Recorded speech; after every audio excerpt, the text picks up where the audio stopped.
So we are coming to the last RNA, that is the microRNA. We are going to be talking about the microRNA, that is the miRNA. Here you have to know two things. One, how is it synthesized? Please note that this is a new topic in your 11th and 12th. You might not have come across the microRNA, so for you it is a new topic, and it is likely to land up in your exam because of its immense potential in research. It is likely to land up in your exam. So first you have to describe how it is synthesized. Once you've described the synthesis, then you have to describe the function also. So how it is synthesized and what is the function of the microRNA. These are the 2 points which you have to know.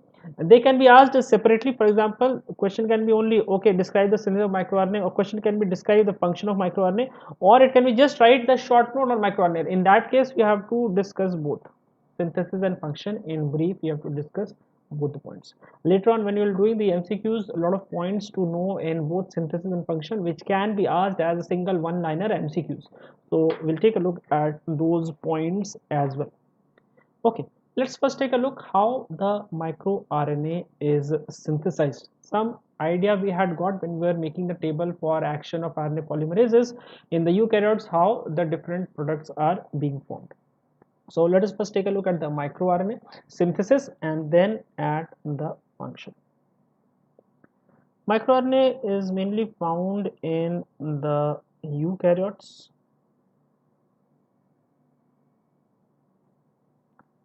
Okay, so this is the DNA, and under the influence of RNA polymerase 2, if you go back and check the table, we had said the microRNA is synthesized by the RNA polymerase 2. We'll get the microRNA structure. We get a structure like this. Now, one important point to note is RNA polymerase 2 is associated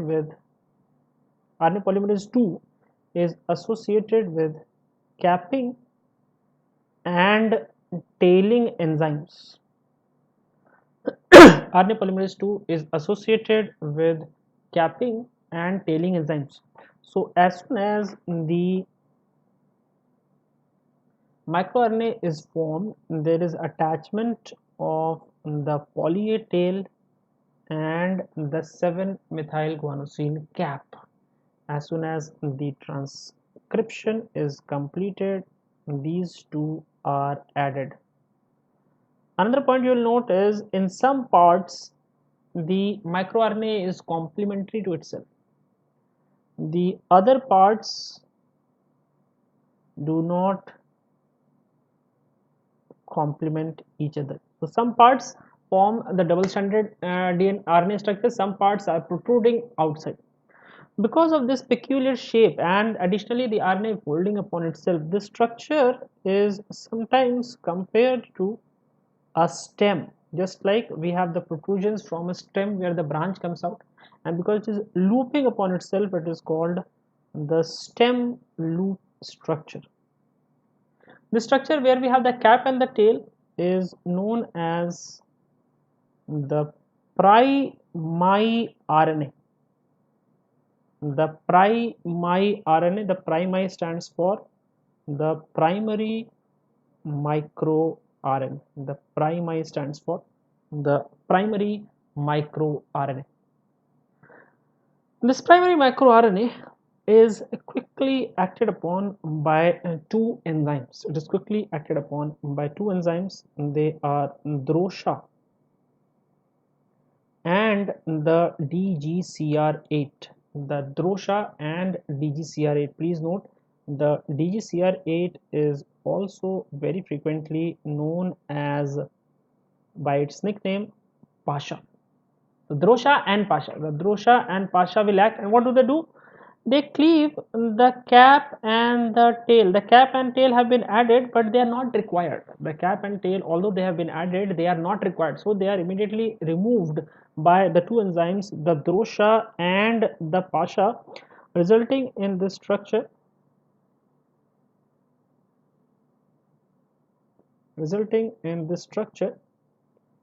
where the cap and the tail have been removed. The cap and the tail have been removed.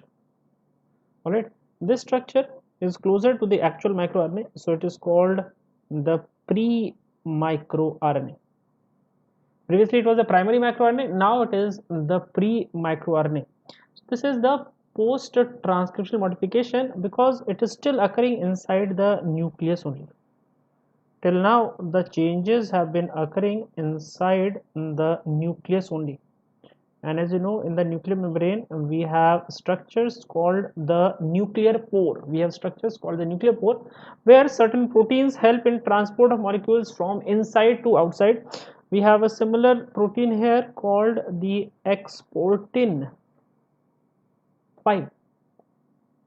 The exportin 5, which will push the pre-microRNA through the nuclear pore from nucleus into the cytoplasm. Alright, so the pre-microRNA is formed and it is pushed through the pore from nucleus into the cytoplasm. So now this pre-microRNA has come outside.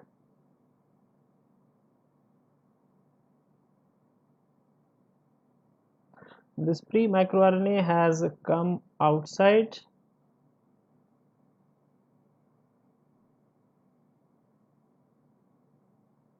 Alright, it has come outside.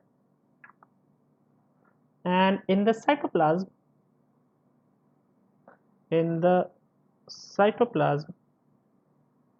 it is acted upon by another enzyme. It is acted upon by another enzyme, and that enzyme is dicer. What the dicer does, it cleaves the loop, and as a result of the action of dicer, the structure that we have now is something like this.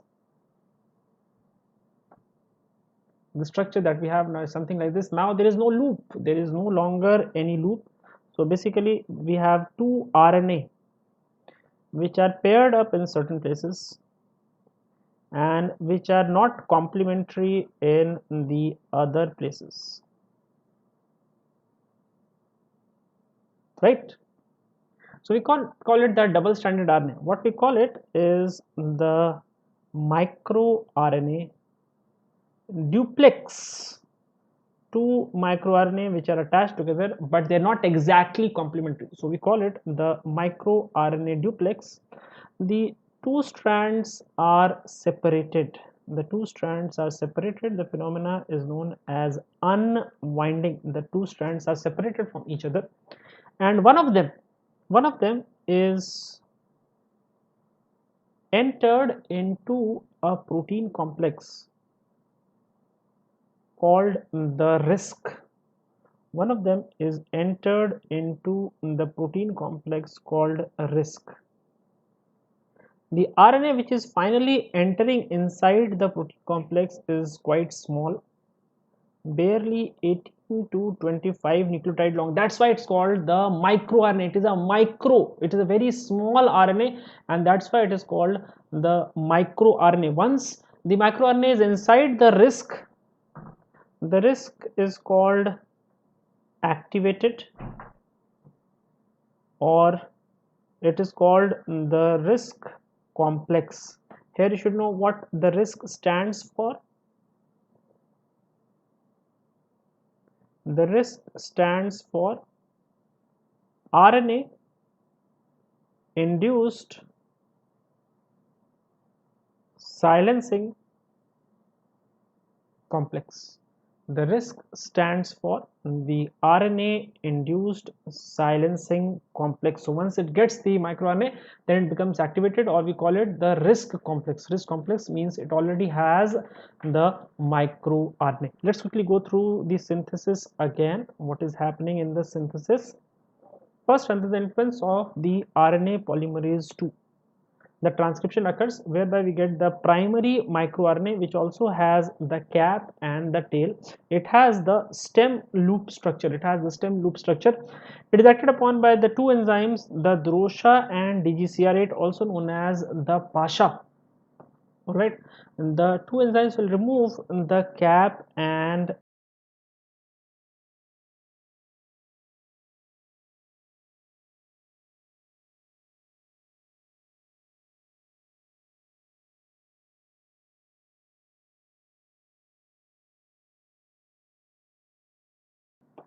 the two enzymes will cleave the cap and the tail, resulting in formation of the pre-microRNA.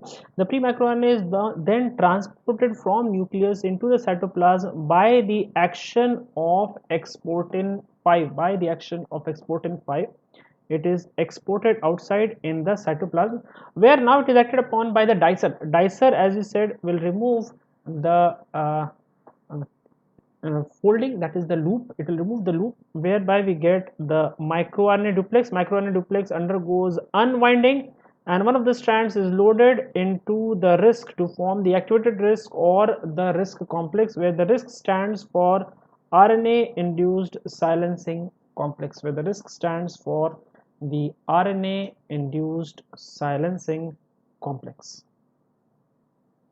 I hope the synthesis of the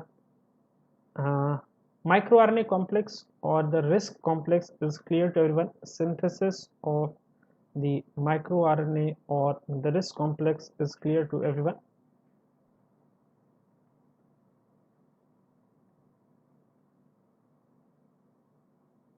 Okay. All right. Let's now go to the function. This was the synthesis part. Let us now go to the function. What is the function of the microRNA? What is the function of microRNA? The microRNA is a very recent discovery in terms of the other information that we have about the genetic material. The microRNA was first discovered in 1991, and at that time a lot of research was conducted on the microRNA, so much so, and it was found to have so much potential in certain important treatment modalities that it was this topic for Nobel Prize. It was the recipient for Nobel Prize in 2006. One of the fastest route to Nobel Prize was for the microRNA, and then again increased amount of research is still continuing on microRNA in the treatment modalities. So the potential will become clear once you understand the function of the microRNA. So what is the function of the microRNA? Let's see what is the function of the microRNA.